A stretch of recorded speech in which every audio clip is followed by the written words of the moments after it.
બરોબર. તો બોર્ડ ઉપર બે દાખલા લખેલા છે, તેનો જવાબ લઈએ આપણે. તો પહેલી રકમમાં શું લખ્યું છે? એક ચોરસની પરિમિતિ 32 સેન્ટીમીટર છે, તો તેની બાજુની લંબાઈ શોધો.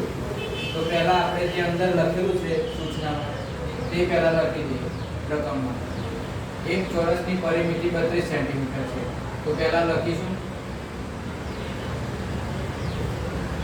ચોરસની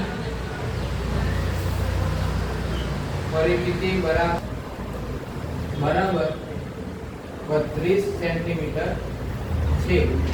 તો પહેલા તો આપણને ચોરસની પરિમિતિનું સૂત્ર યાદ કરવું.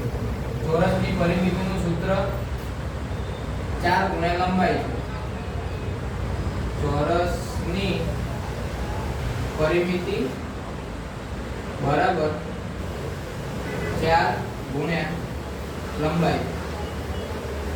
જેમાં પરિમિતિ તો આપણને આપેલી છે, કેટલી છે? 32 સેન્ટીમીટર.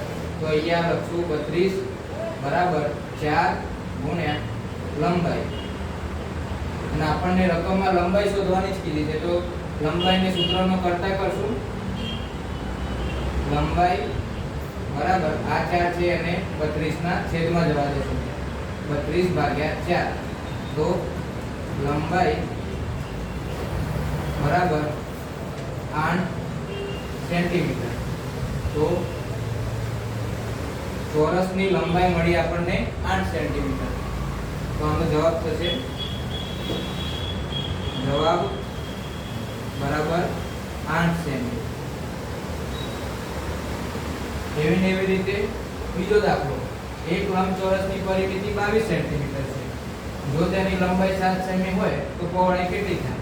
તો પહેલા તો અંદર રકમમાં જે આપ્યું હોય આપણે લખી દઈશું. તો લંબચોરસની પરિમિતિ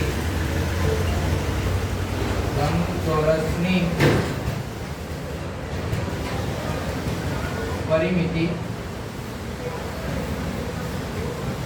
22 સેન્ટીમીટર છે. લંબાઈ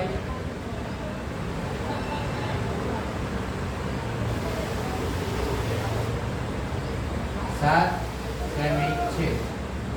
તો પહોળાઈ શોધવાની છે આપણે, કેટલી થાય?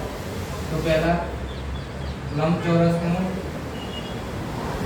સૂત્ર મેળવવાનું.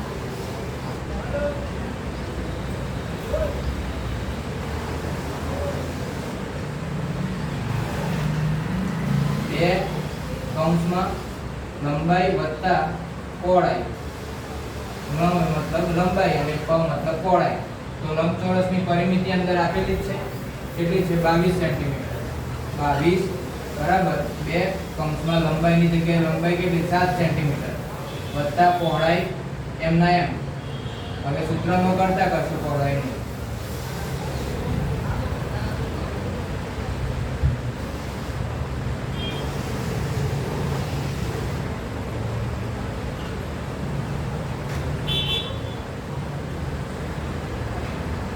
હવે આ 14 ને આ સાઈડ બાદબાકી કરીએ. 22 માઈનસ 14 બરાબર 2 ગુણ્યા પહોળાઈ.